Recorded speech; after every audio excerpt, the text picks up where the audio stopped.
welcome to another episode of the Sfarim Chatter podcast. I'm Nachi Weinstein.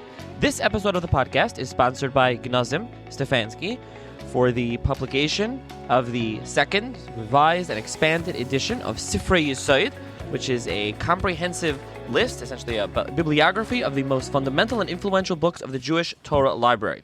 This new edition of Sifrei Yesod contains an extensive list, as well as every item individually listed with a picture, a title page for each item that's listed. It's broken up into the various different sections, Achreinim, Rishainim, Talmud Yerushalmi, Halacha, Rambam, Diktuk, etc., and on and on. There's also a brand new section, which is Sifrei Inkunabula. Inkunabula are the Sfarim that were printed in the first century of print, so 1469 to 1500.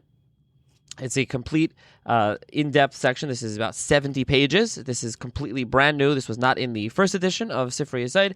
And again, even the rest of it has been reformatted with, again, a picture on each one and corrections and so on. It's a beautiful green cloth cover, and the whole book is glossy pages with pictures. So you can purchase it in any Sfarim store, as well as on gnozim.com. Right now there's an introductory price of $39 with free shipping. So there'll be a link in the show's notes for those interested in buying it. And also the new edition now, it is over 400 pages. So I will link to that in the show's notes where you can purchase that.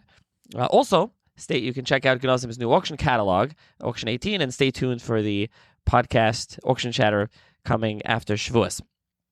If anyone would like to sponsor an episode of the podcast, you can email me, sfarimchatter@gmail.com, or check out the links and information in the show's notes below, as well as if you just would like to support the podcast monetarily in any way, which is much appreciated. You can subscribe to the podcast, as also please check the links in the show's notes below, where you can subscribe to the Sfarim Chatter Substack, the Sfarim Chatter YouTube channel, as well as the Sfarim Chatter WhatsApp community, where there's an admin-only chat where I post new Sfarim and other book-related information. Additionally, if you can subscribe, rate, and review the podcast, we listen on 24/6, Apple, Spotify, wherever it is that you listen. With that, enjoy this episode, Shavuos-themed episode. You can also check out the link in the show's notes where you can purchase the book, Searching for Sinai by R Alex Hool. And with that, everyone, have a good Yom Tov. Hi, everyone. Welcome to another edition of the Sfarim Chatter podcast. On this episode of the podcast, I'm going to be joined once again by R Alex Hool.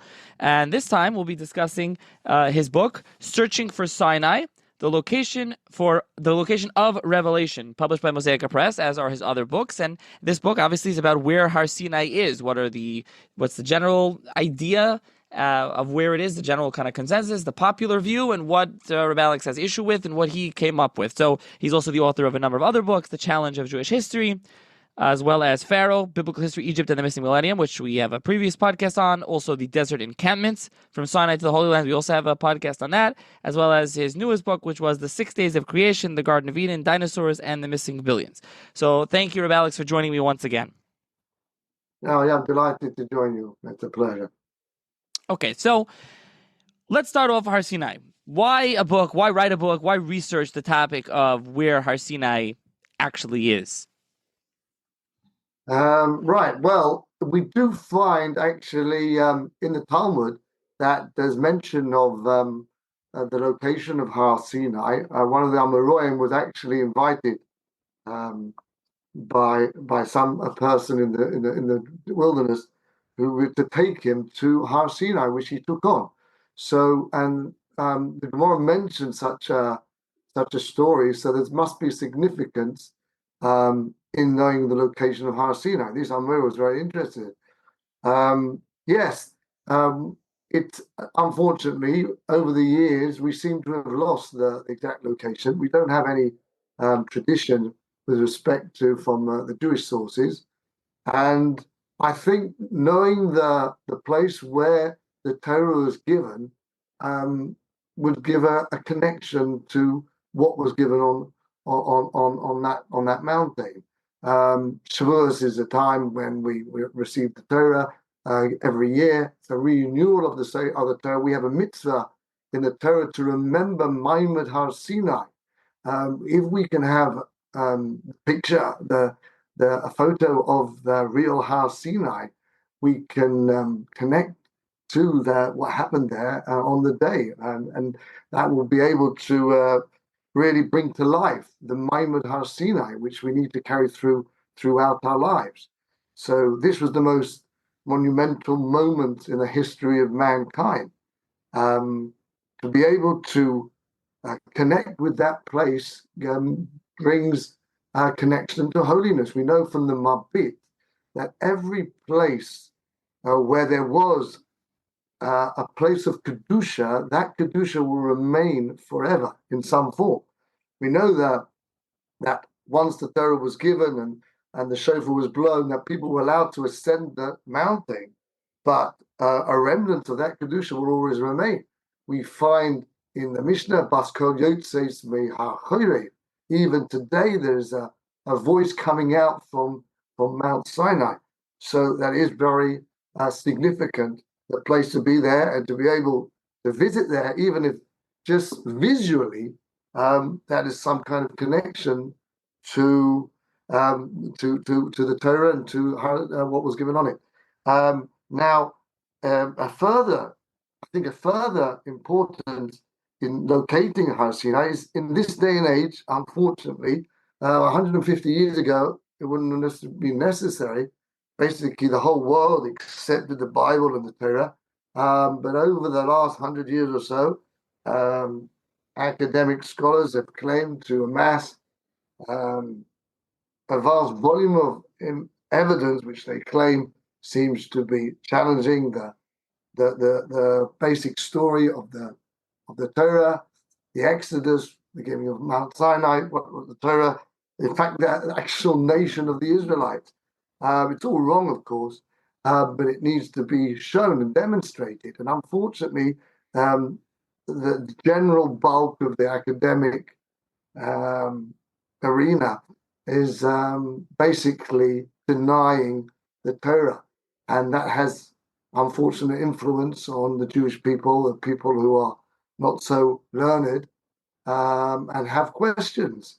And to be able to bring to them evidence of the exact location of the Torah, gleaned from the Torah and from the rabbinic sources, it demonstrates the veracity of the Torah and everything that was written in it. Of course, the whole history of Klal Yisrael and Matan Torah, and basically for someone to be come close back into the fold again, to be able to recognize the giving of the Torah on Mount Sinai is the first step forward. So yes, to be able to locate this mountain, this humble mountain, which we're told of, has all-reaching effects. Okay, so let's start off with tell the listeners, what is the accepted kind of general view of where Har Sinai is? And is there one, or are there a number of kind of popular theories for where Har Sinai is located? Well, over the last, I would say, 1,500 years or so, there has been a general tradition where Mount Sinai is. Not a Jewish tradition in any way.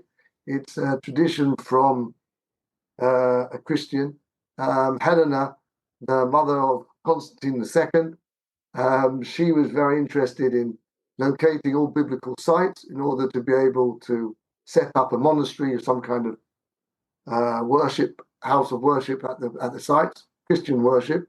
And she decided that Jebel Musa in the southern part of the Sinai Peninsula was the fitting mountain for Mount Sinai, and basically there wasn't any other one else to suggest any otherwise, and so it really stuck. She set up a monastery there. There is a monastery there, and it's called Jebel Musa, the mountain of Moses.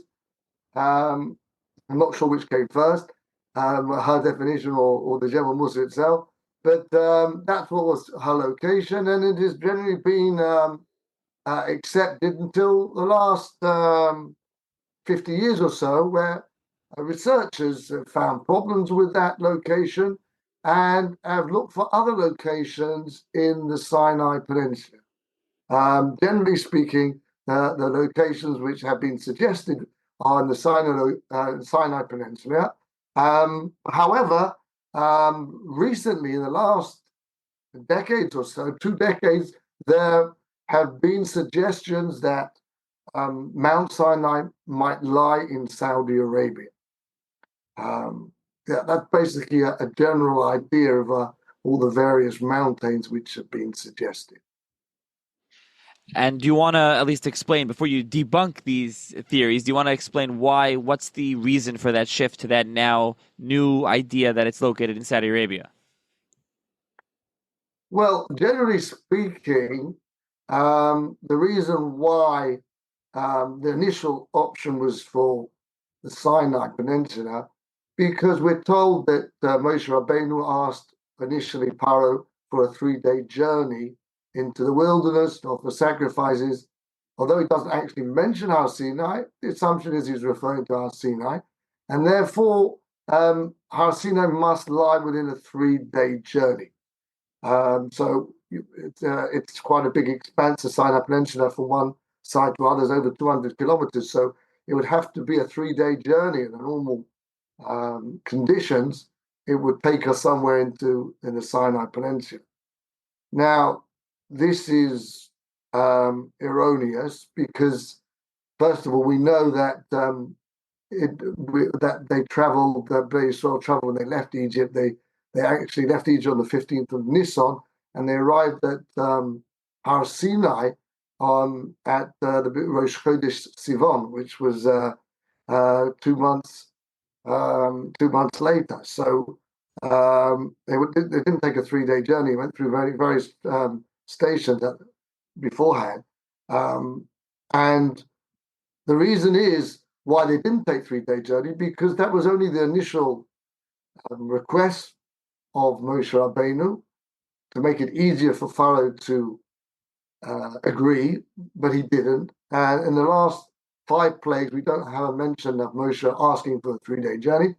And in fact, when Klal Yisrael left, the Mechilta actually tells us that a squad of Egyptian soldiers was sent out to Klal Yisrael and say, you said 3-day journey, so why haven't you come back? 3 days is already up. And to that, the Klal Yisrael replied, no, when we left without any kind of terms whatsoever, everyone brings a posset for that, but Yod Roma, we weren't there to come back. We were given full rights to go, and we're not intending to come back. So they weren't intending to come back, and they were onward journey to Har Sinai. Now, later, when we actually identify the mountain of Har Sinai, we will actually discover that in Moshe Rabbeinu's initial request of 3-day journey was actually indeed referring to Har Sinai, and it was an actual 3-day journey, but not on a normal journey from a standpoint of a normal human being's power of journeying, but the kind of ketzev, the rate which Klal Yisrael moved in the Midbar. Klal Yisrael moved in the Midbar 3 times as fast, we're told, as a normal person. A normal person, we're told, goes 40 mil in 1 day. 3 mil would be 120 mil in 1 day. And we will see later that is precisely the destination of 3-day journey in the wilderness will lead us to Har Sinai itself. So, what is the issue with these? I don't know if you said exactly where in Saudi Arabia, but what are the issues with these locations? And you did mention the earlier issue with the generally kind of accepted views. What are the issues with these locations in Saudi Arabia, these newer ideas, and because of that, you decided to go looking for a different location? Well, again, unfortunately, there is a total ignorance in Jewish knowledge, Jewish sources, rabbinic sources, and midrashic sources in the non-Jewish world. And generally speaking, it's the non-Jewish researchers which are looking without any idea of the midrashim. It's like looking for a sort of opinion in a haystack, because The word the Torah is written, you also have to have a clear understanding of the psukim in the Torah, and even that, unfortunately, has been lacking by many. But you need to have more details, and Chazal give us those details. They give us, in fact, geographical information, a wealth of geographical information, which we'll be able to use to decipher the words of the Torah to take us to the exact location. And they have none of that in making their assumptions of where Har Sinai is. And therefore, they're obviously going to go wrong. Now, for number one, let's say, for example, they're looking for places where there are expanses of water, because how else would the Israelites, which must have amounted to over 2, maybe 3 million people, how will they be able to survive in the wilderness? At Har Sinai, how will they be able to survive? They were there for a year. So they must have had water. So the initial research is places where there should be water. Now we know that Klal Yisrael were provided with water miraculously. It was the stone of Miriam which actually accompanied them all the way through the 40 years in the Midbar, according to Seder Olam. So we would not be expecting a place of Har Sinai, for example, to be a place where there's a large expanse of water, because if there would be, we wouldn't have had to have the nest of the rock splitting. So if the researchers are basing their assumption that Har Sinai must be a place of water, they've already gone wrong. Another misassumption in Saudi Arabia, for example, Ron Wyatt suggested, it's now become very popular, Jebel Alawiz. The reason why he identified that mountain, because it was right next to the Midian, which he believed was ancient Midian. And he thought Moshe Rabbeinu, he left Midian, he came to Har Sinai, so it must be close. Now, again, he's lacking a basic midrashic source, which tells us that Moshe Rabbeinu actually went 40 days journey from Midian until he arrived at Har Sinai. So if we're looking for Har Sinai, we're looking to far away from Midian, not close by to Midian. The evidence he supplies, again, is doesn't live up to its expectations. He brings a blackened mountain. He called the mountain. There is a black top to the mountain, and he claims that must be because of the fire which came down on Har Sinai. It scorched the mountain.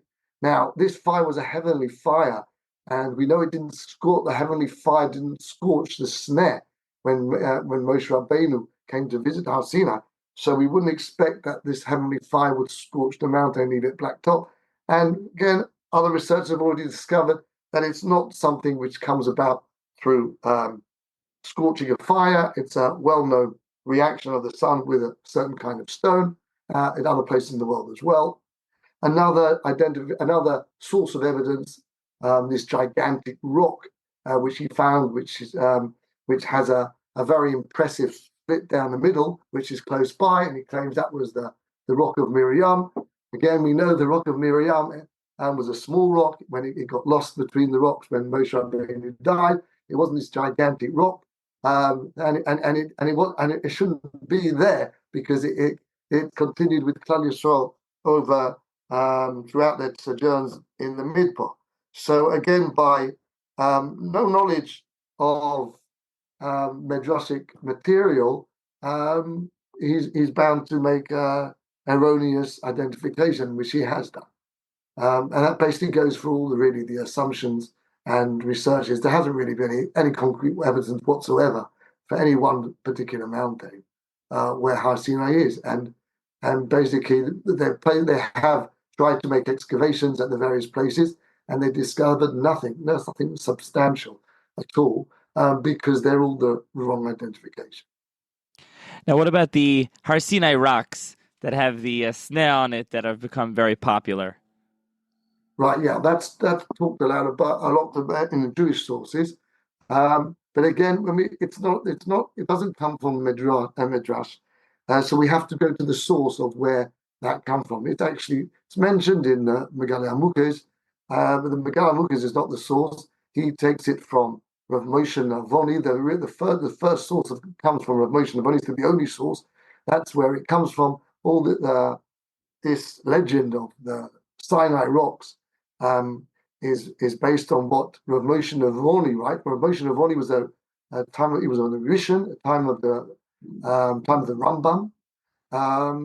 But once again, it's not based on the testimony of Rav Moshe Navoni. If it would be, we would be much wiser about the Sinai. But unfortunately, it's based on something much less solid. Rav Moshe Navoni writes that an Odom Nechbod Midbar Salona came to visit him, and he had with him rocks, which he said he purchased in Eretz Yisrael when he was visiting Eretz Yisrael, and which apparently came from Har Sinai.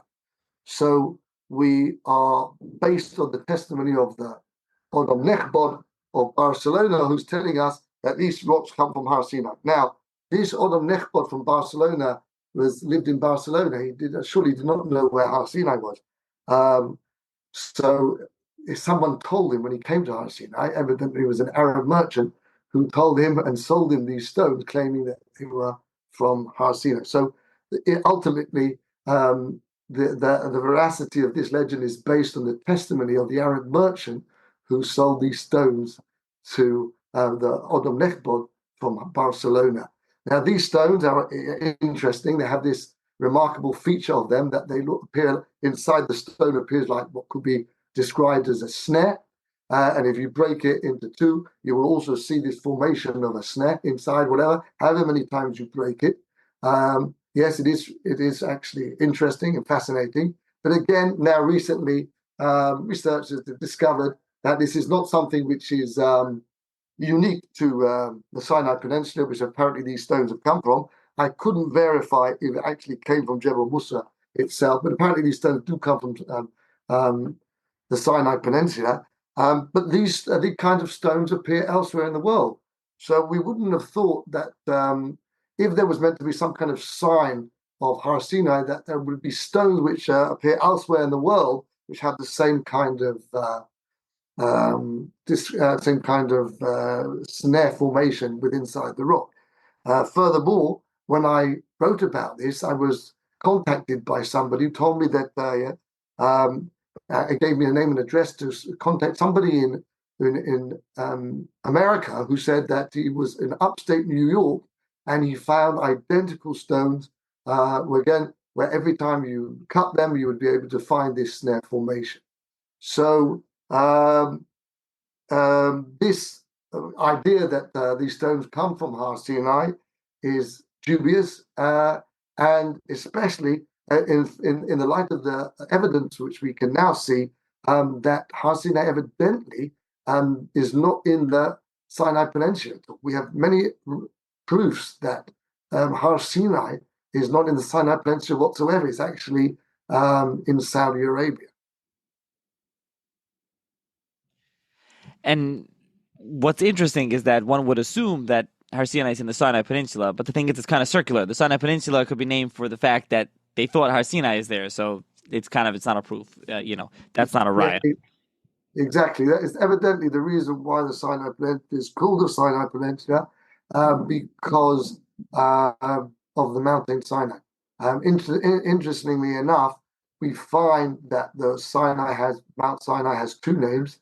One name is Mount Sinai, and another name is Mount Horeb. Mount Horeb was when is referred to the mountain where Moshe went to originally, and in Devorim, it's also Mount Sinai is referred to as Har Horeb.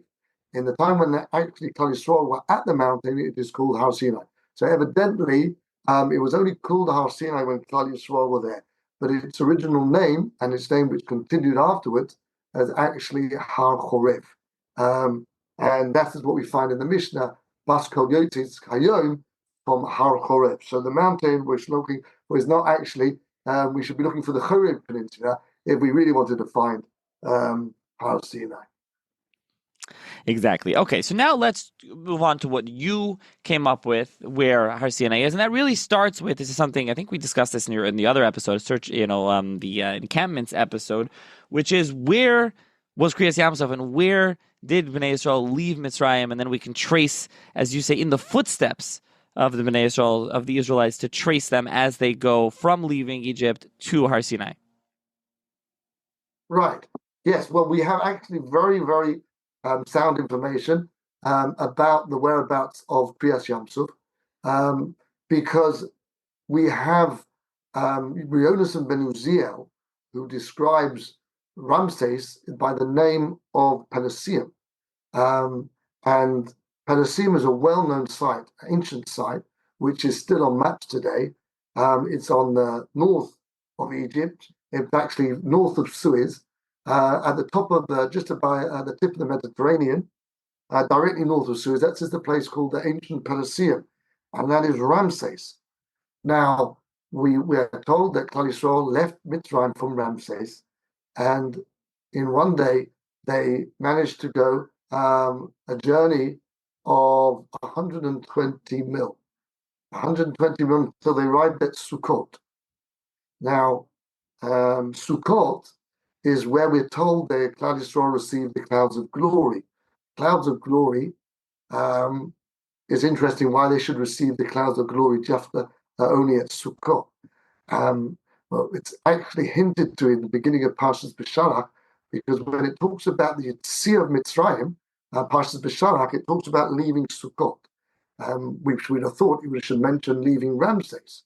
So evidently, until they got to Sukkot, they were still within Egyptian territory. Only once they exited from Sukkot is really when the Yetziah of Mitzrayim actually took place. So basically, Sukkot is the place where the exit of Egypt. In fact, that's the reason why they got the clouds of glory, because evidently HaKadosh Baruch Hu did not want to give the clouds of glory into a place which was full of Elilim, Avodah Zorah. Only once they exited Egypt in Sukkot is when they received the clouds of glory. So Sukkot lies at the exit of Egypt. Now, we also know that Kriyas Yamsuf also took place at the exit of Egypt. That's why it was called Piachirot. It was the mouth of the freedom. That was the exit to Egypt. So we're talking about 120 kilometers, 120 mil, which is roughly 120 kilometers from Pelusium, should take us to roughly the Azor, the area where Kriyas Yamsuf took place. And lo and behold, if we follow 120 kilometers from Pelusium, we take us to the Gulf of Suez, which evidently the Kriyas Yamsuf took place. First of all, they went to the Midbar Esom, in other words, to the east of Suez, and then they went back into to the west of Suez, and then they would. Pharaoh thought they were trapped in the Midbar, and that's where they entered the Suf, and they did a semicircular sort of trip through the sea. They didn't go from one side to the other, and the reason for that was evidently in order to be able to get the Bizas Hayom, which the main Bizas Hayom was when the storehouses were right by the sea, the entrance of the sea, Baal Tzafon, where the storehouses were on the west side of Suez, and so therefore they exited the sea also on the west side in order that they could now collate all the treasures from the treasure houses of Yosef, which Yosef stored the great wealth of Egypt in Baal Tzafon, and that's where they picked up the wealth, and they moved on once again into Midbar Esom after Midbar Shul, and until they moved on to Marah, 3-day journey to Marah.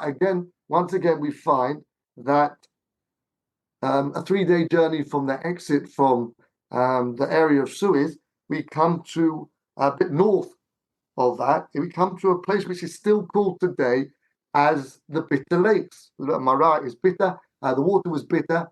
Evidently, although HaKadosh Baruch Hu told Moshe to sweeten the water, that was only at the time when Klal Yisrael were there, and therefore after that it remained bitter, and they're still called the Bitter Lakes today. So that was Marah, which was a 3-day journey from from where they left off. And then they traveled from Kriyas Yamsuf, they traveled to Elim. Now, Elim is a place which we find a number of places which have the prefix El.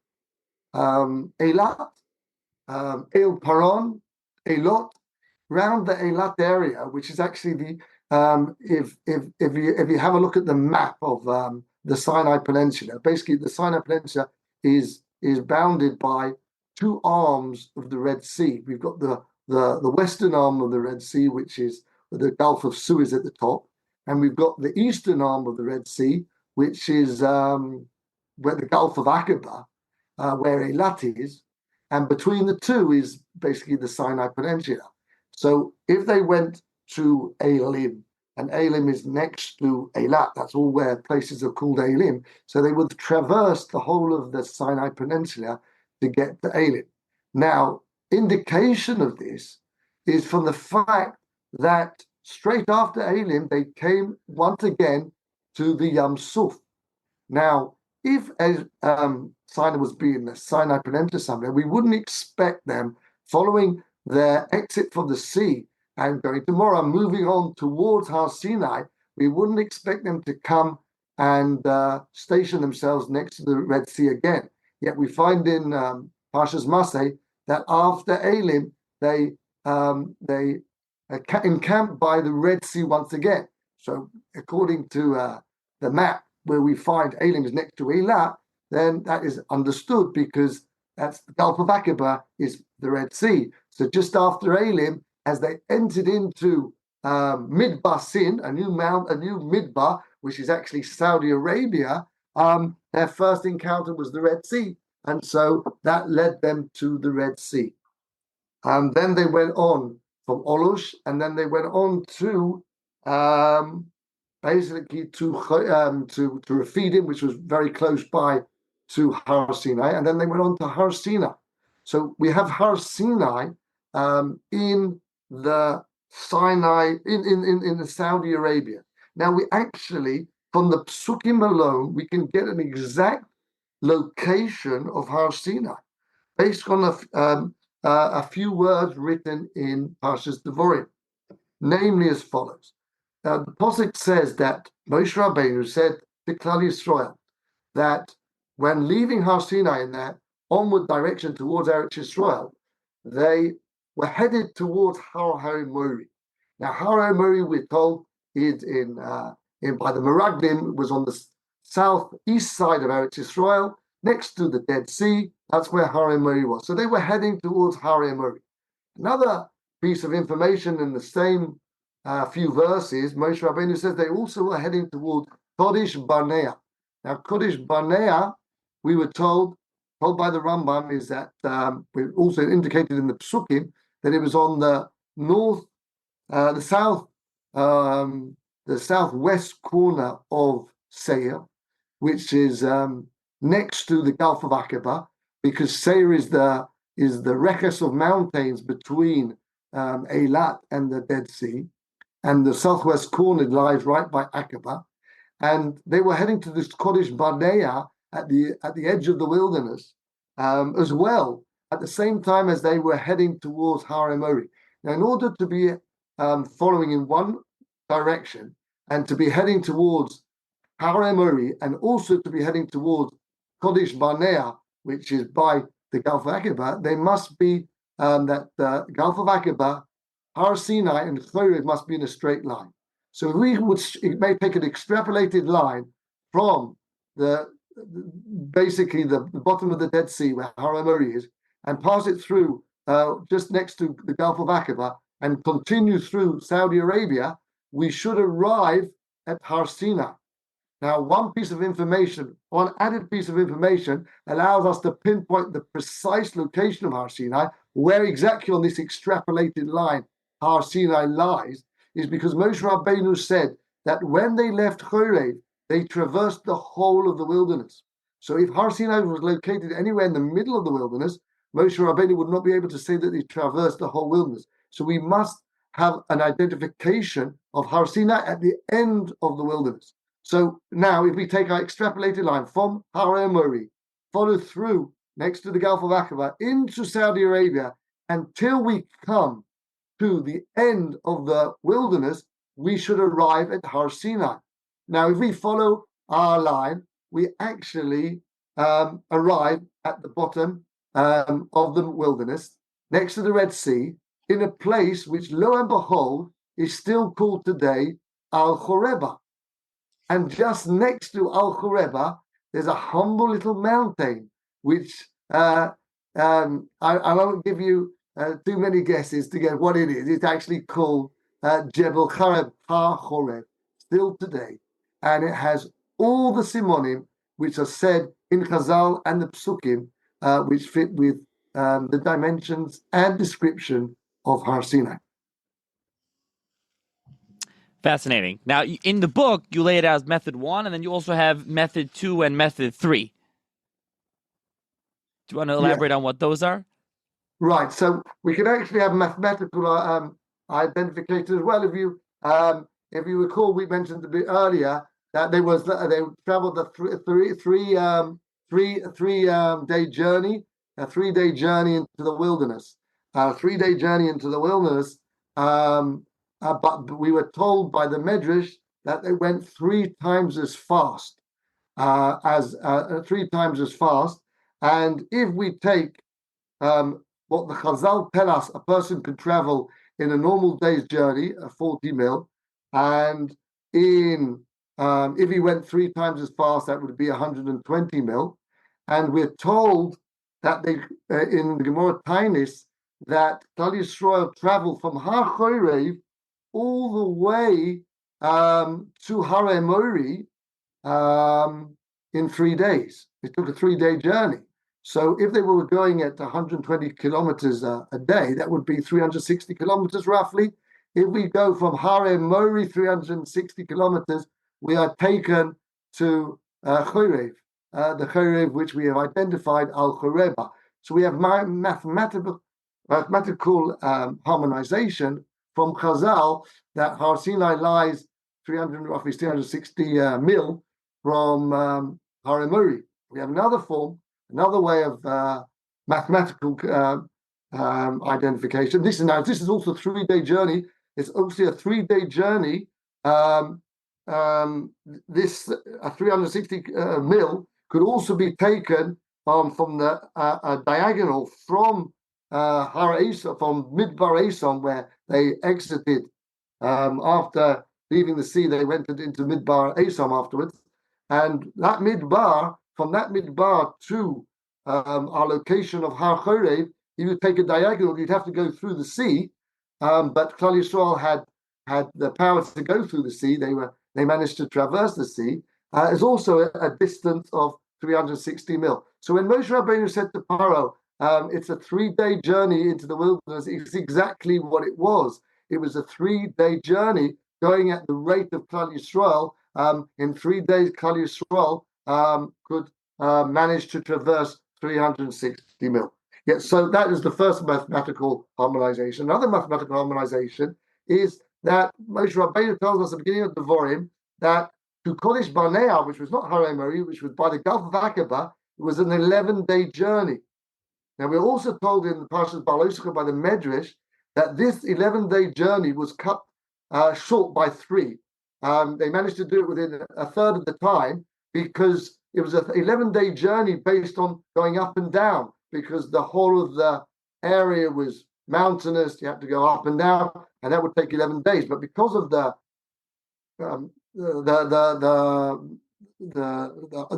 Anani HaKoved and the Oren HaKodesh, which actually flattened the mountain and made it a straight path. So by going a straight path, they managed to do it in a third of the time. So we know how much a person can walk in 11 days, and a third of that distance, given that the state of where Klal Yisrael would be going, would lead us to roughly 174 kilometers, and that is precisely the distance from Kodesh Barnea to Chorev. So again, from the Pasuk in Devarim, we were informed that 174 kilometers from the Gulf of Aqaba should lie Har Korev, and indeed it is a mathematical synchronization. And we have another third mathematical interrelation with Eliyahu Novi as well. Novi basically on the path of Eliyahu Novi. Again, it's also hinted in the Medrash how far he walked and the time he took in order to get to Chorev. He actually also went to Har Sinai, and once again that fits in with the distances where exactly Chorev is from the place where Eliyahu Novi left from the southern part of Eretz Yisrael. Yeah, so all these provide extra mathematical identification of the mountain. But perhaps I'd like to be able to share with you a few points of the actual characteristics of the mountain which identify with the mountain. Number one, we are told that there was a cave on the top of the mountain. There are not so many mountains with caves at the top, but looking at the mountain, this Har Chorev, there is in fact, apparently a cave at the top of the mountain. We're also told there's a nachal coming down. We can see the signs of a riverbed coming down the mountain. We're told by the Medrash, which the Rokeach brings, there was actually a mountain on top of a mountain. It was in the form of a mountain on top of a mountain. The top mountain was actually Har Sinai, and the bottom mountain was Har Chorev. Now, we're actually also given dimensions to the top mountain. The top mountain, the Chanukah Satorah brings a Medrash that tells us it was actually 500 ames. Now, we can actually measure, even without being at the mountain, through contour lines, we can measure this, we can identify the small mountain on top of the big mountain, and following the contour lines, we can actually measure the height of that mountain, and it is precisely 500 ames. We're also told, Kof Aleim Har Tegigis, HaKadosh Baruch lifted up the whole mountain, Har Chorev as well as Har Sinai, both mountains, and he said that Klal Yisrael will not accept the Torah Shom Tei Kvuraschem. The mountain will drop on top of them. Now we know that the diameter of the Machne of Klal Yisrael was 12 mil, roughly 12 kilometers. So we need a mountain which has that diameter of approximately 12 mil. And again, we can measure the diameter of the mountain through Google Maps, and indeed it does appear to be a roughly 12-kilometer diameter, which will be able to cover the whole of the Machne of Klal Yisrael.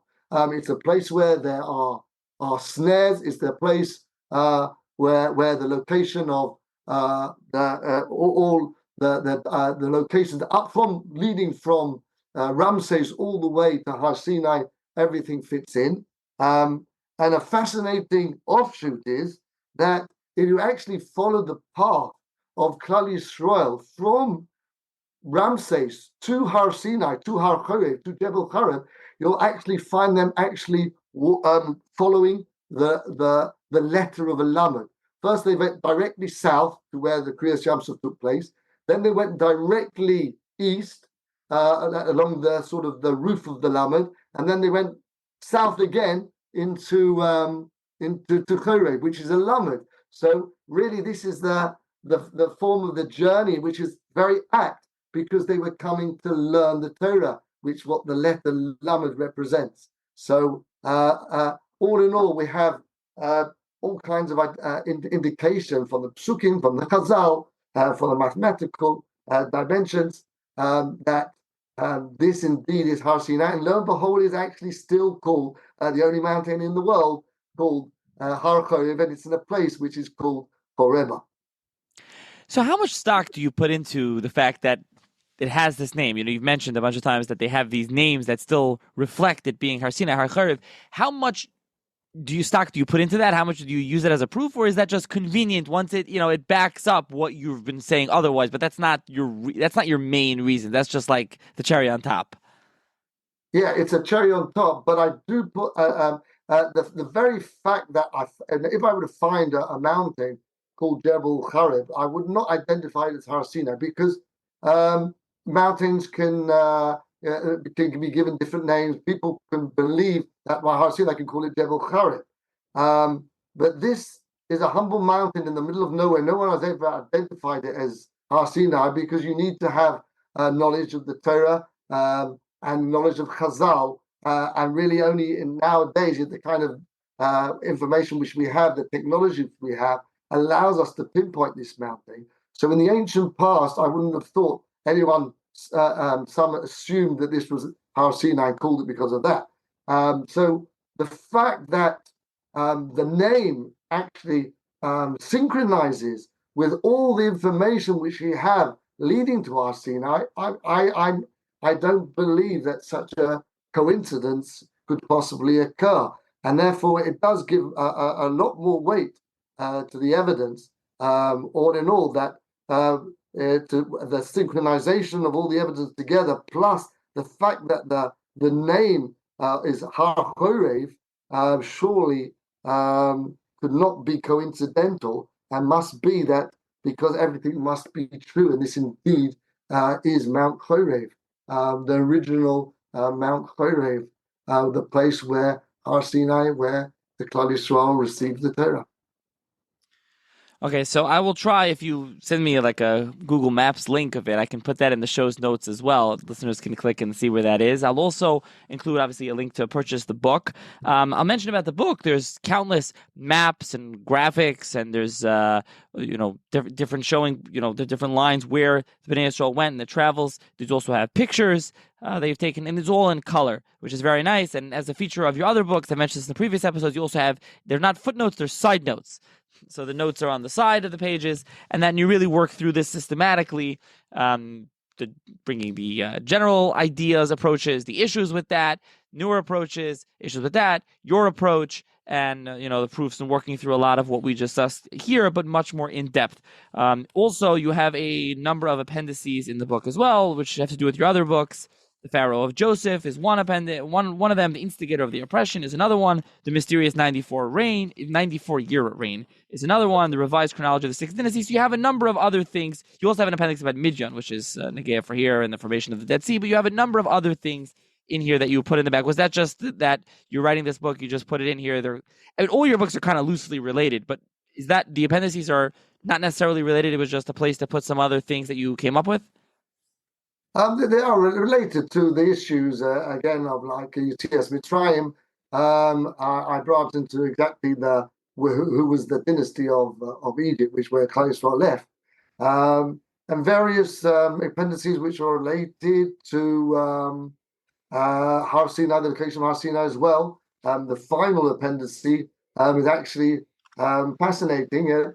We do seem to have exact location of the tent of Moshe Rabbeinu, afforded to us by Divrei Chazal, and the tent of Moshe Rabbeinu was actually the place where Moshe Rabbeinu dug underneath his tent and took the Sanperinon, the very precious Sanperinon, for the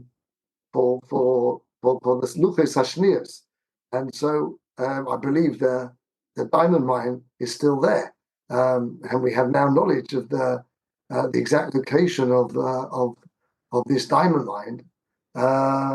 So I welcome the Arabs in Saudi Arabia to locate the Sanperinon and let us know about it and show the truth of the Torah. I believe the diamond mine is probably still there. That's why it was hidden under Moshe Rabbeinu's tent, because no one knew about it. Only Chazal tell us later, in order that people shouldn't be digging for diamonds. They should be learning the Torah while they're at Har Sinai. So evidently, there's more stones, there's more precious stones there. So yes, so there's. I'm sure there's in the place of the Har Sinai is the Mokem the workshop of the Mishkan. So there's everything there to excavate. And just more evidence, concrete evidence of Klal Yisrael actually being there in the mountain. Yeah. Okay. Hopefully this was interesting and enlightening for the listeners. And like I said, there'll be a link to purchase the book for those interested. You can learn a lot about Har Sinai, where it was claimed to be and where you say it is, and so they can learn about the location. Now that for Shavuos, this is Har Sinai is important, as we said in the beginning, the Torah being given on Har Sinai. And so it's important to, and very interesting historically, to find out where it is. I know you've written a number of books. Are you working on anything right now? I'm actually working at the present moment on extended edition of the original first book, The Challenge of Jewish History, which involving the discrepancy of Jewish history with secular history, which is basically the Greek history of the Second Temple. The question being, was the latter Persian era before the Greek era, alongside the Greek era? I found, with the help of a colleague, a friend, Simcha Charnas, is a number of other evidences, many more evidences demonstrating that latter Persian era was alongside the Greek era, exactly in line with Seder Olam, with classical Jewish history. It means a tremendous upheaval for secular history, because 168 years of world history has to be basically eradicated, and that affects the whole of the world history. But again, at the beginning, I think it demonstrates the veracity of Chazal in all their endeavors. Everything they wrote was extremely carefully written, carefully worked out, carefully researched. Tradition is Masorah is impregnable, and to demonstrate the truth in Chazal's words is what I'm trying to do in any way I can, and that's what I'm doing at the moment. Okay, very nice, and we'll look forward to that. For now, listeners can check out the current edition, but if there's a new edition coming, they may want to wait for that. So, and they can check out all your books, and again, I'll link to some. I'll link to a bunch of them here in the show's notes. So, with that, thank you very much, R Alex, for joining me once again on the podcast. Thank you.